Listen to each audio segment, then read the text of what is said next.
possible reader of this book. I want to be a writer just like my Uncle Harold, who wrote a bunch of books about our friend Bunnicula.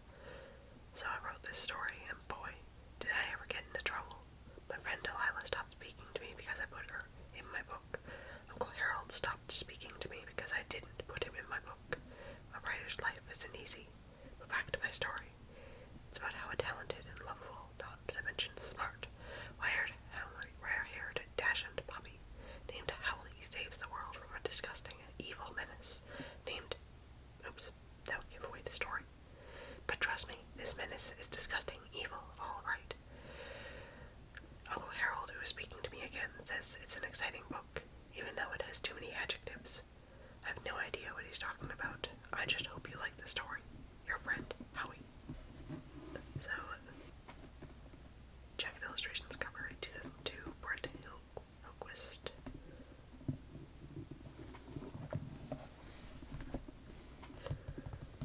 We got our dash and puppies.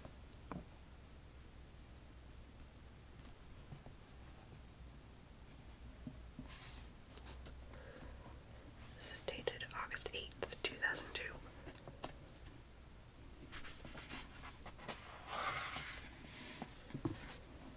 It came from beneath the bed.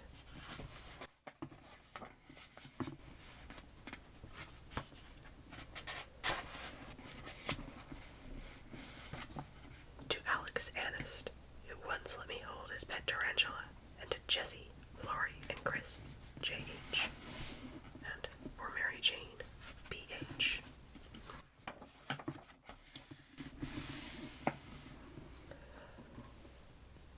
Howie's writing journal. Uncle Harold, who is a dog like me and not even my uncle, I just call him that, got me this really cool notebook from under Pete's bed. Pete is not a dog. He's one of the two boys who lives in our house. Since he isn't exactly what you would call neat, a lot of stuff ends up underneath his bed. Uncle Harold said Pete would never notice the missing notebook, so now it's mine.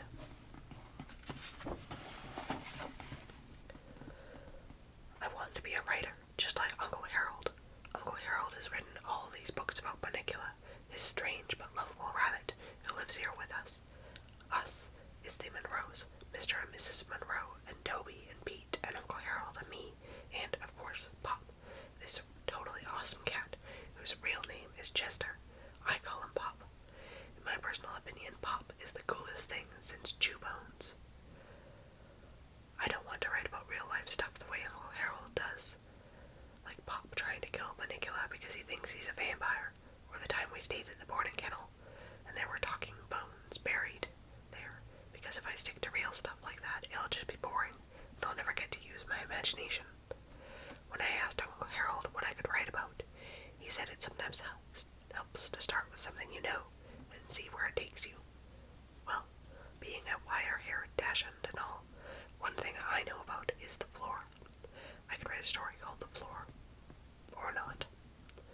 I could also know about water dishes and food dishes. I could write the war between the water dish and the food dish. That's it. That's what I'll write.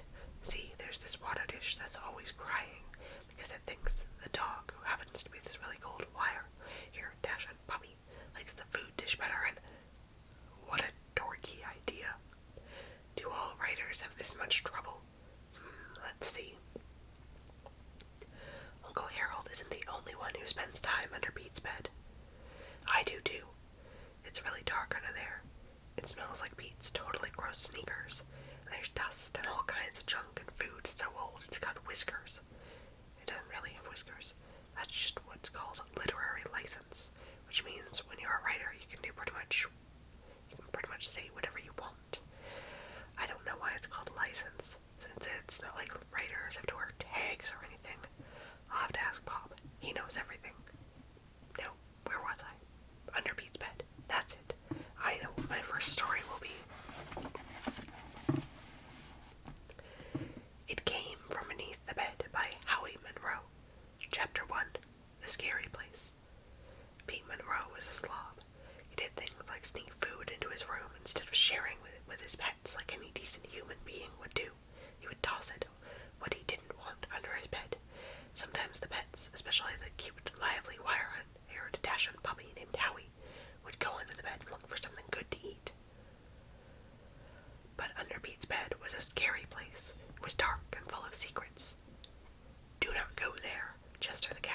was sometimes called Pop, but won't be in this story because it's too confusing, warned Howie, the frisky and clever puppy.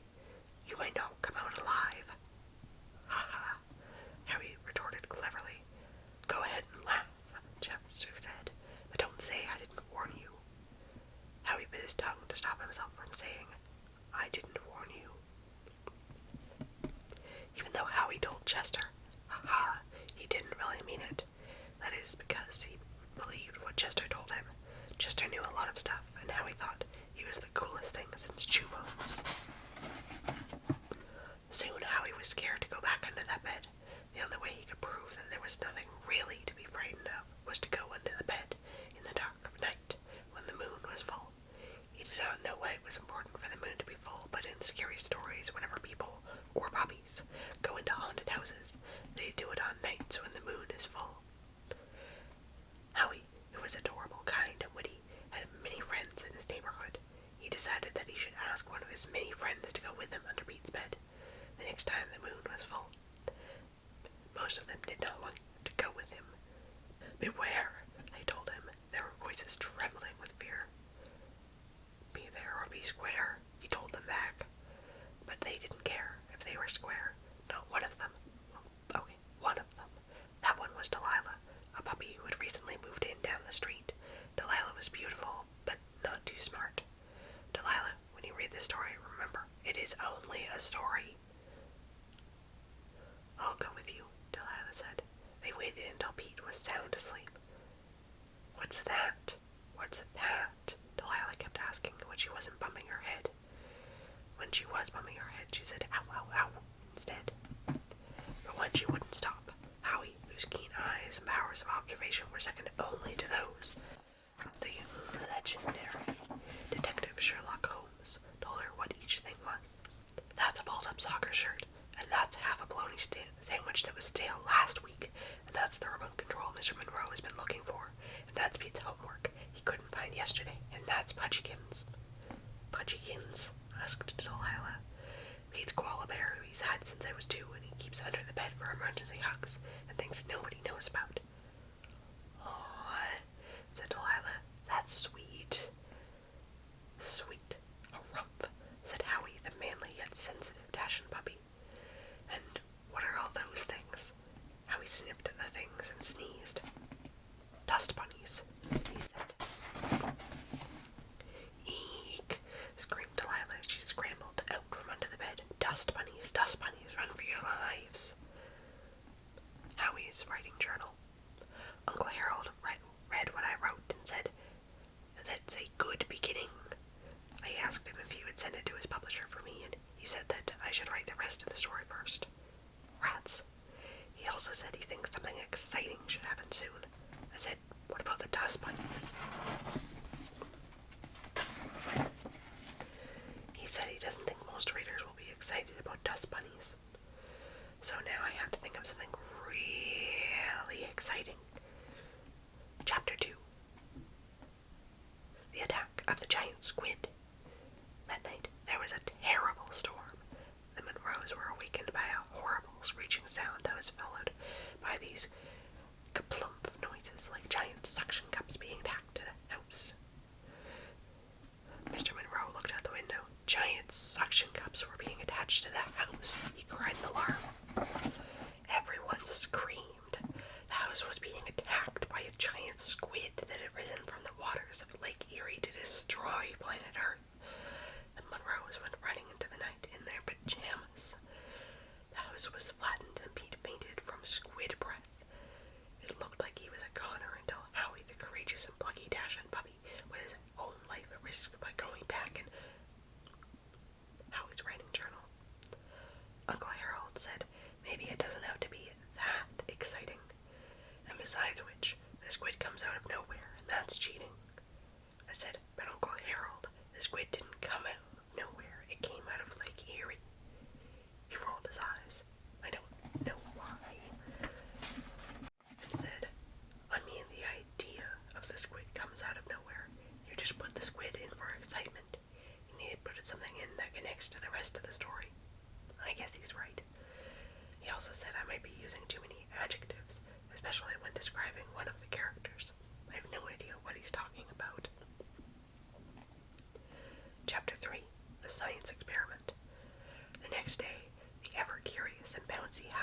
scampered up the stairs and down the hall to Pete's bedroom.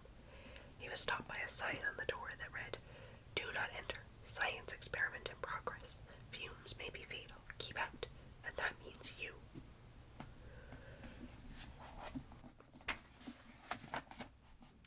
Just then, Pete's brother Toby walked by Howie and pushed open Pete's door. "Can't you read?" Howie heard Pete shout. "You're not doing any science experiment," said Toby, "unless you call seeing how long you can lie on your bed without doing your homework a science experiment." "I will be doing a science experiment," Pete shot back. Later that night, when most of the house was asleep, Howie heard a strange noise coming from upstairs. As he got closer to Pete's room, the noises got louder, and there was the strangest smell. Howie, the alert and inquisitive Dashin puppy, poked his nose through the half-open door. What he saw stopped him dead in his tracks.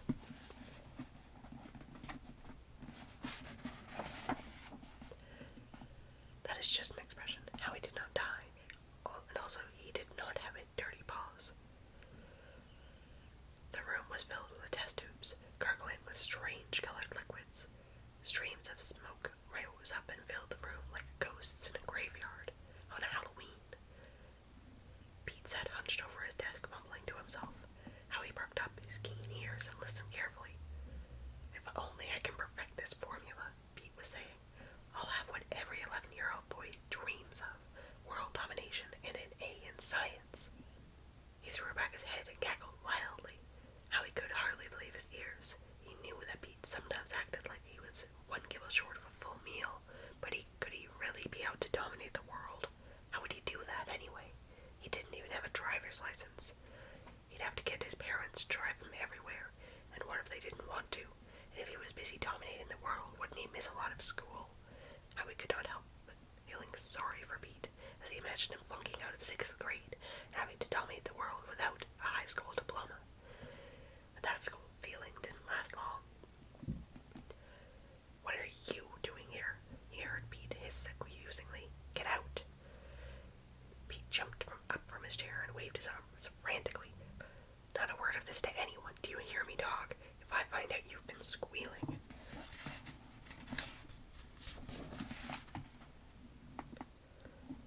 The demented boy put his hands to his own throat and made a choking sound.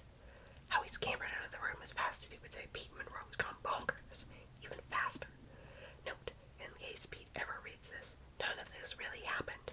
I'm making it all up in order for the story to be exciting as a giant squid. Chapter 4. The Potion. That night, Howie had terrible dreams. Over and over, Pete appeared out of nowhere, his hands outstretched, hissing, "I'm going to get you, squealer. You're dead meat." Waking up in a sweat, Howie vowed not to tell anyone what he had found, not even Chester. The next morning, he told Delilah, "You have to promise not to tell anyone what I'm about to tell you," he said. "Okay," she replied, "but does it have anything to do with, oh, you know." "No," said Howie, "I do not know. Oh, it's too horrible to say. I can't, but I must. I can't live tormented by my fears. With dust bunnies." Howie, being a deep-thinking, perceptive Dashin puppy, concluded that the subject of dust bunnies was an upsetting one to Delilah, especially seeing as how she had just fainted. There, Howie said as he revived Delilah. He had never noticed before that she had eyelashes. And what lovely eyelashes they were. "You'll be all right. I'll never let those bunnies harm you." "Oh, Howie," Delilah said, patting the eyelashes he had not known until a moment before even existed. "You were so manly yet sensitive."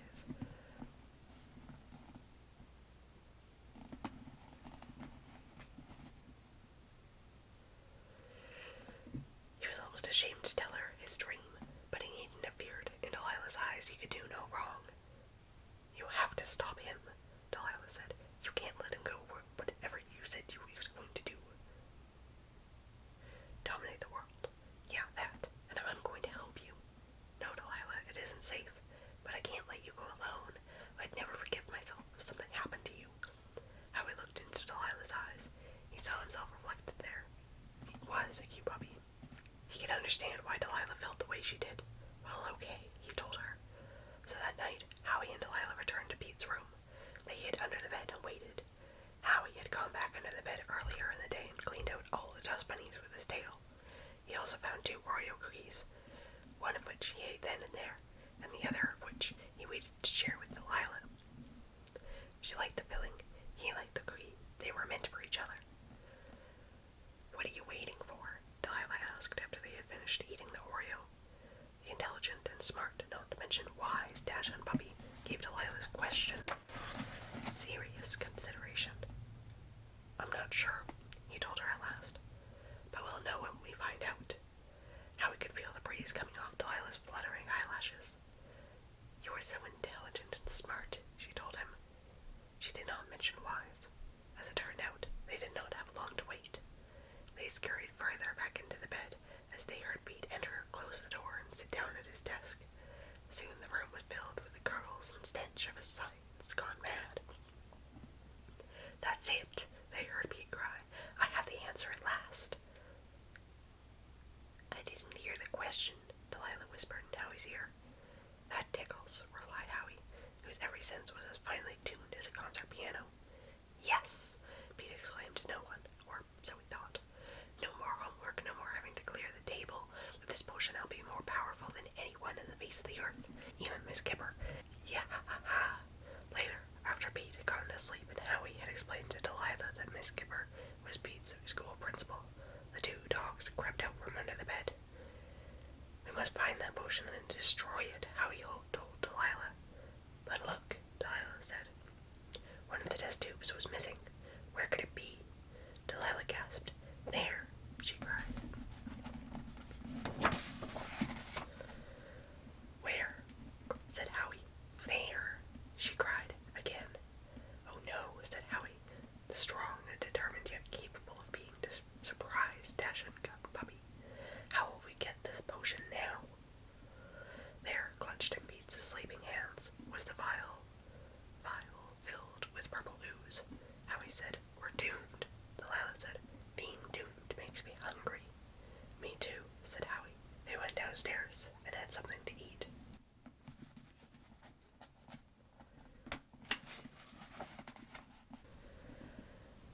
Howie's writing journal. Uncle Harold said, This is strong writing. He liked the part about the vial, and said that every sense was finely tuned as a concert piano was an excellent simile, whatever that is. But he said that the last chapter ending fell flat. He said I should try using a cliffhanger, which is when you leave the reader wondering what's going to happen next. I told him, but the reader doesn't know what Delilah and Howie had to eat. He said that was, for him, was a cliffhanger.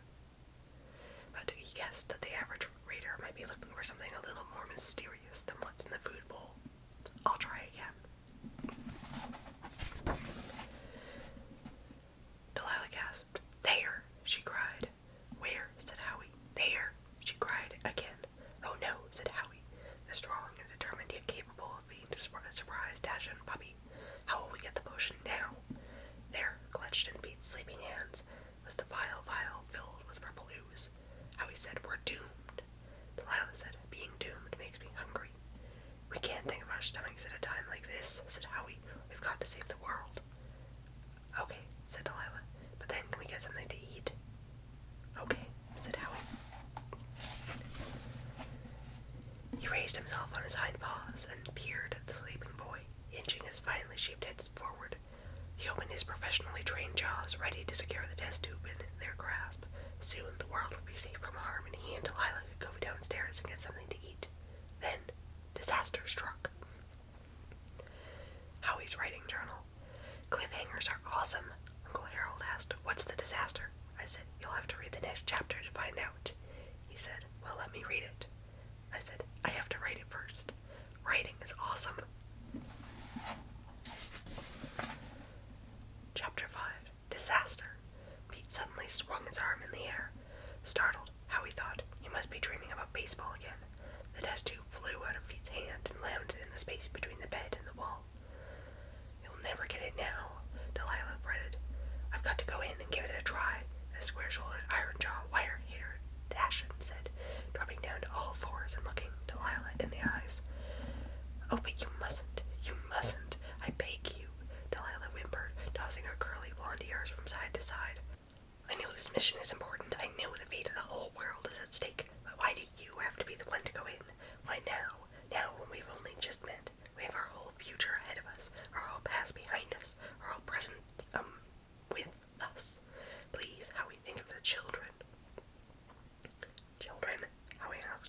children.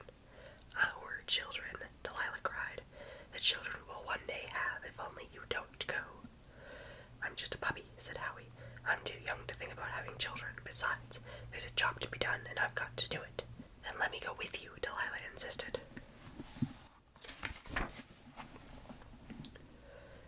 No, the heroic and protective Howie replied. You stay here, where it's safe and doesn't smell. Delilah stifled a sob as the valiant Howie crawled under the bed. The foul aroma of aging socks hit its nostrils like finely tuned concert piano. It was dark under there, so dark it hurt, and smelly not just from the socks, but from the sneakers that should have been retired a year ago, and moldering food and mildewed comic books, and that's when he saw it, a stain of purple creeping down the wall. The stopper had come out of the test tube. All the liquid had run out. Whatever that formula was, it was no longer safely contained. It was out, in the world now, where Pete alone knew what harm it might cause. But Pete wasn't even aware that the spill had taken place. He was snoring loudly, muttering in his sleep about strikes and foul balls. Wearily, Howie crept out from under the bed. Delilah was there with a picnic basket and American flag. I waited for you, Johnny, she told him. My name is Howie, he reminded her. Oh, but you're safe at home now, she said. The dust bunnies didn't get you, and that's all that's mattered. Howie told her about the formula drifting down the wall. Is that bad? She asked. It's not good, Howie told her. What are we going to do? Nothing. Nothing, but nothing, Howie said, in the firm yet affectionate tone she had come to see as manly yet sensitive. There was nothing left they could do. Nothing anybody could do. Nothing except pray.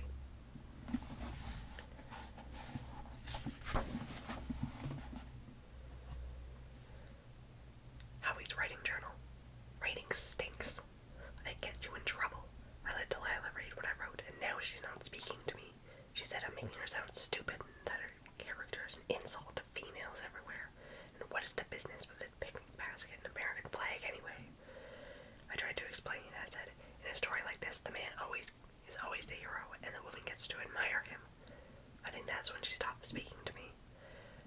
What did she have against the American flag? She said it doesn't make sense, and I said it didn't have to because I have a literary license. She snatched the doggy treat I was eating right out of my mouth and said I wouldn't have room for it because I was too full of myself. Maybe that was when she stopped speaking to me. Is it my fault that Delilah doesn't understand the way stories work? I thought she'd at least like what I wrote about her eyelashes. Chapter 6. The Terrible Thing Under the Bed. The next morning, Howie found a note from Delilah under the mat outside the front door of the Monroe's house. I have fallen in love with someone else, it read. I cannot see you anymore. Please do not come sneering around my yard. Good luck with saving the world. A tear fell from Howie's manly yet sensitive cheek. Just then, he heard a cry far greater than the one in his heart that was silently screaming inside his chest. He ran up the stairs to Pete's bedroom. No, no, no, Pete was crying. What is it? Mr. Monroe, Pete's father, called in alarm as he rushed into the room, almost stepping on the adorable yet low-lying Dachshund puppy. Are you okay, Pete? Yeah, I'm okay, said Pete. I just, lost my science homework. Pete's father shook his head. Why don't you look under your bed? He asked. That's where everything else ends up. Pete laughed. Okay, Dad. As soon as Mr. Monroe left the room, Pete scrambled under the bed. The clever yet quick-thinking Howie hid himself behind the bunched-up sleeping bag that was still next to Pete's bed from the time that his friend Kyle had stayed just over 2 weeks ago. Whew, he heard Pete say. No harm done. I don't know if I'll ever be able to duplicate that formula. Downhearted, Pete came out from under the bed and pulled out on a pair of socks he'd found. They didn't match, except in odor. Howie scampered out of the room before Pete could notice he was there. Later in the day, when there was no one in the house but Howie, except Bunnicula, who was sleeping, it happened. A strange noise was coming from upstairs.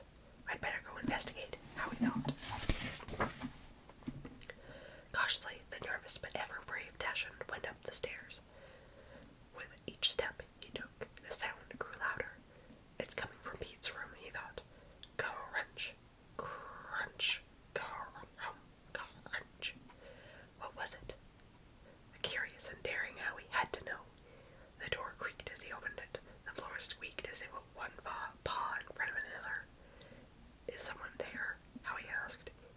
was trembling inside. His voice was as solid as a finely tuned concert piano.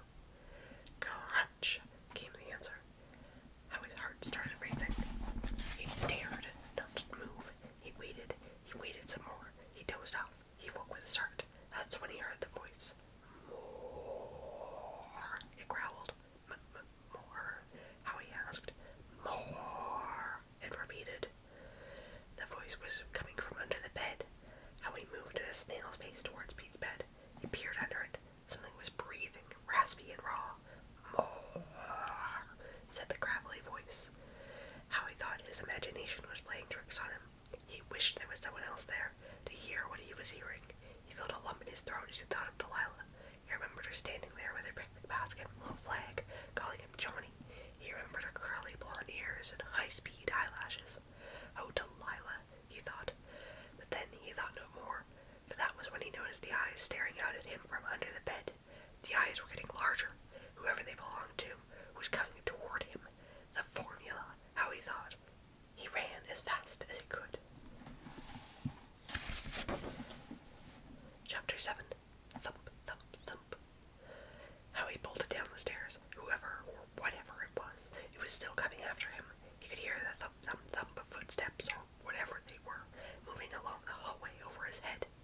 Be brave, Howie told himself. Suddenly, the footsteps, or whatever they were, stopped. Howie looked up. There was nothing there. And then, there it was. It stood at the top of the stairs, raised on its hind legs, larger than Howie remembered it, much, much larger. Pudgykins. More. Pudgykins growled. More food, now. As the overgrown koala started making its way awkwardly down the stairs, Howie glanced at the clock by the front door. It was too soon for any of the Monroes to come home. Bunnicula was asleep in the living room, and Harold and Chester were out somewhere. It was going to be up to him. Howie, the brave and courageous, had recently dumped a therefore heartbroken Dachshund puppy to save the day. How much of a threat could a stuffed animal be? Howie asked himself. Pudgykin stopped on the second step from the bottom, reached down and picked up a sweatshirt lying there. It was Pete's, and it still smelled like yesterday's soccer practice. Yum, Pudgykin said, as he stuffed the sweatshirt into his mouth.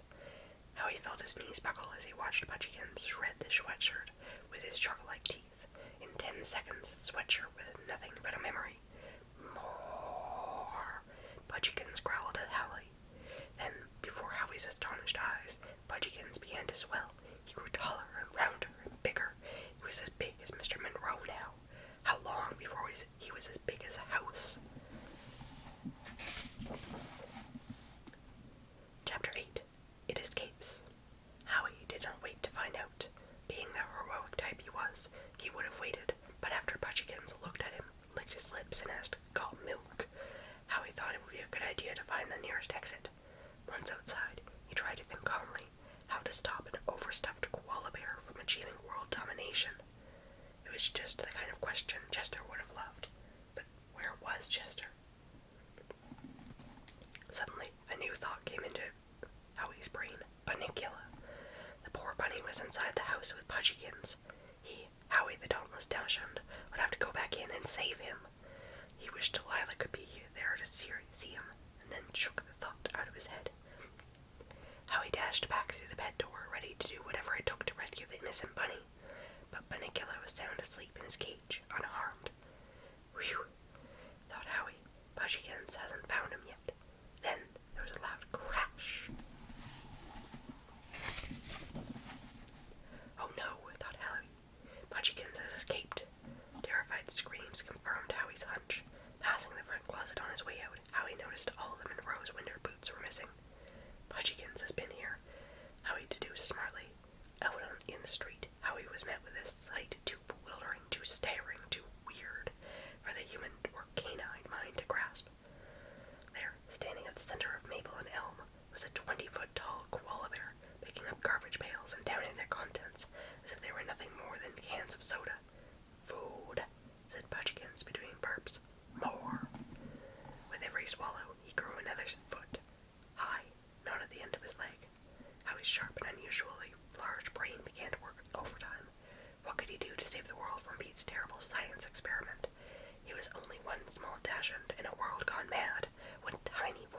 sea of voices, one pebble at a field of boulders, one itsy-bitsy minnow in a school of sharks, one... Howie's writing journal. Uncle Harold was just reading over my shoulder and said I'm getting a little carried away. He also wants to know why he and Pop aren't in the story. I told him I thought my readers wouldn't be too interested in such old characters. Now he's not speaking to me either. A writer's life is a lonely life. What could he do to save the world from Pete's terrible science experiment? He was only one small dash in a world gone mad. He might need to call in the army, the Marines, the Humane Society. But how could he? His paws were too big to push the buttons on a phone. Just then, the answer came to him, rounding the corner. Pete. And who should Pete be walking with but Amber Faye Corbish, Pete's classmate, and more important to the story, Delilah's owner. Just the thought of Delilah made Howie's heart sink, but he refused to give in to sentiment. This was no time for romantic notions. This was a time for action. Howie went bounding up to Pete, who said, "What's up, pup?" "Woof," Howie replied, as he turned his handsome face with its chiseled profile up toward the towering koala bear, whom he would have thought was hard to miss. "Pudgykins," Pete cried. "How did you—" And then an evil smile spread slowly across his face, like an accident working its way across a carpet. "The potion," Pete muttered. "It must have spilled onto Pudgykins. That means it works. It works. It works." "What potion? What are you talking about?" Amber Faye asked. "Pete, don't you see that there's a giant teddy bear blocking our way? What are you going to do about it?" "No sweat," Pete said. "Pudgykins is my bear. He'll do what I tell him." "Cool," Amber Faye said, glancing at her watch. "But can he do it soon? Because if I am like 1 minute late for my piano lesson, my teacher will be like furious." Amber Faye tossed her curly blonde hair, the way Delilah had once tossed her curly blonde ears. Like owner, like puppy, Howie thought. "Pudgykins," Pete called out. The giant koala bear, who was now taller than most of the trees, dropped the garbage pail it was holding and looked down at Pete. "Food," it said. "No, Pudgy, I'm not food. I'm your master. It's Pete. Don't you remember?" "Pete," Pudgykins repeated dully. He sounded one kibble short of a full meal. Like owner, like teddy bear, Howie thought. By the time quite a crowd had gathered. Even the police had showed up. Some of them were talking through megaphones, saying things like, "We've got you surrounded. Don't try any sudden moves. How's the weather up there?" There were a lot of kids in the crowd, Joey and Monroe among them, and pets too. Howie spotted Harold and Chester and ran over to them. "What's going on?" Harold asked, the young but well-informed Dachshund puppy. Howie told them. "I will save the day," was Chester's response. "Pete," Pudgykins kept saying. "Pete, Pete." Suddenly a terrible smell overcame the crowd. "P.U., what's that?" Howie heard someone say. He turned his head. To his surprise, the terrible smell was Delilah. "Delilah," he gasped. "Where have you been?" Delilah's eyes were bleary. Her fur was matted. She had the lid of a pizza box stuck to her hind right paw. "I've been out of the town dump," she snapped at Howie. "What's it do ya? I was surrounding my cellar. In trash." "Sorrows?" Howie asked hopefully. Was Delilah's heart as broken as his own?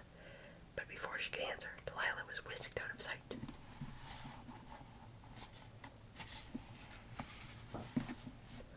Pudgykins had grabbed Delilah and was now holding her in his outstretched paw.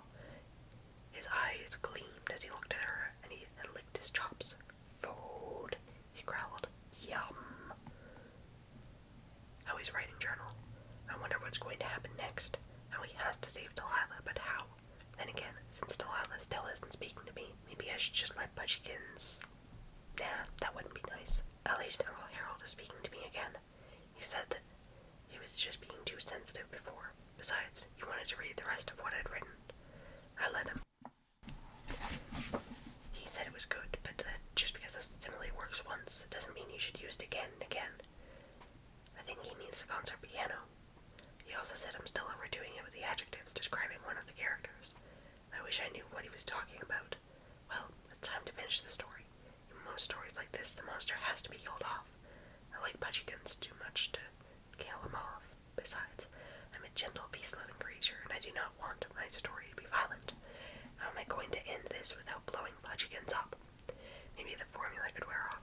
small again. Or maybe he grows so big that he floats off into space and becomes another planet. Planet Bunnicula. Maybe not. I guess I'll just have to write it to find out what happens. Chapter 9. Howie to the rescue. Save me, Delilah cried. Where is your boyfriend? Howie cried back. Why doesn't he save you? I don't have a boyfriend, Delilah sobbed. I made that up. I couldn't stand worrying about you. You're too brave, too good, too smart, too strong. Stop, Howie shouted, even though he didn't really want her to. I'll save you. Of course, to most people standing around, the conversation sounded like this. Woof, Delilah cried. Yip, yip, yip, yip, yip. Howie cried back. Yip, woof, woof. Whine, whine, yip, yip, woof. Delilah sobbed. Yip, yip, yip. Yip, yip, yip, yip, yip. Yip, woof, yip. Woof, yip. Woof, yip. Woof, yip. Woof, Howie shouted, even though he didn't really want her to. Yip, woof, woof. The question was Howie going to save Delilah? Why had Bunnicula picked her up in the first place? Except for that one moment when he tied Howie as if he was snack food, the big Pudge seemed to have more of attraction to smelly socks and old sweatshirts and contents of garbage pails and... That's it, I cried. Delilah smelled like garbage. That was why Bunnicula wanted to eat her. But she wasn't garbage. She was an innocent puppy who was the future mother of Howie's children. Howie gasped. He couldn't believe he was thinking such a thing. It was true. He wanted to spend the rest of his life with Delilah.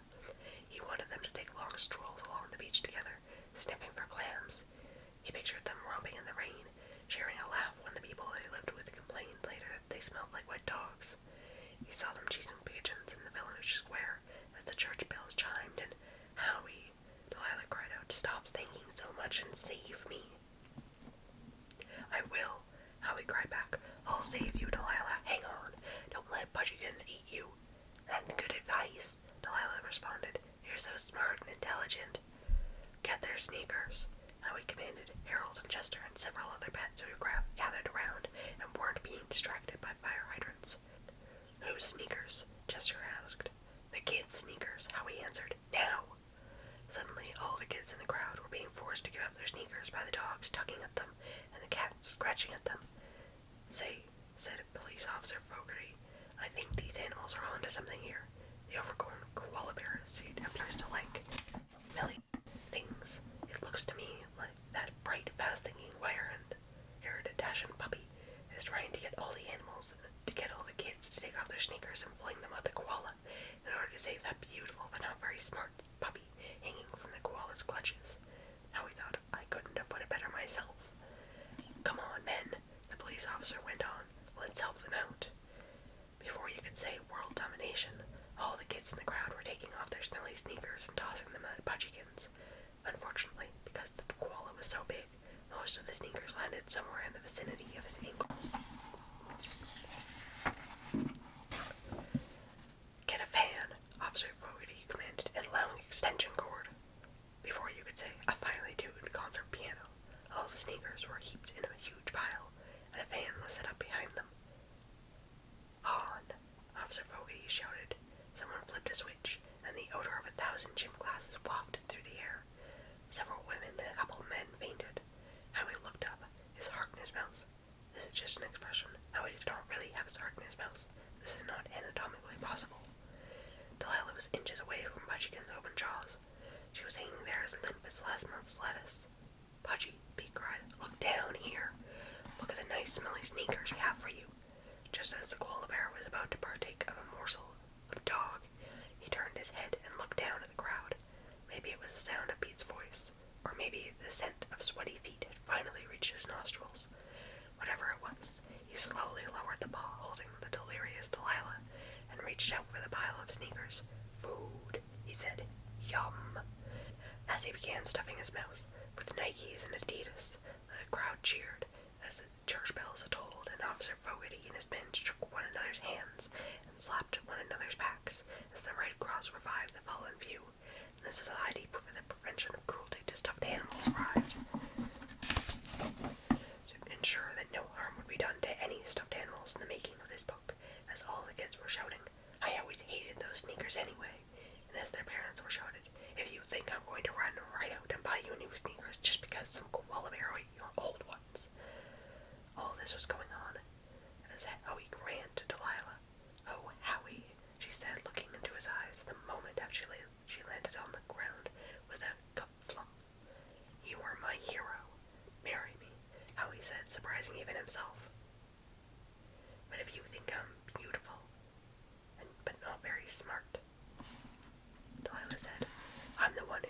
very smart, said Howie. You're right, Delilah said with a laugh. Oh, Howie, my Howie, yes, I will marry you. Howie's knees buckled, and they lived happily ever after. The end. Howie's writing journal. Uncle Harold said, what happens to Pudgykins? Oh, right, Pudgykins. Chapter 10. Pudgykins helps out. After Pudgykins ate all the sneakers, Pete's brother Toby had a brilliant idea. Instead of dominating the world, he said, why doesn't Pudgykins help the world? What a dorky idea, said Pete, who thought the world domination was the only cool thing worth going for. But everyone else liked Toby's idea. They liked it so much that he got an A in science. So did Pete. Pudgykins now lives on an island in the middle of the ocean, where he eats most of the planet's garbage that is brought to him on so many barges that he is single-handedly responsible for improving the quality of the ozone layer. The only problem is that he keeps getting bigger. Scientists from all over the world are working on it, including Pete Monroe. The end. Howie's writing journal. Uncle Harold is going to send my story to his editor. He thinks it'll be published. I will be famous. Delilah said I am still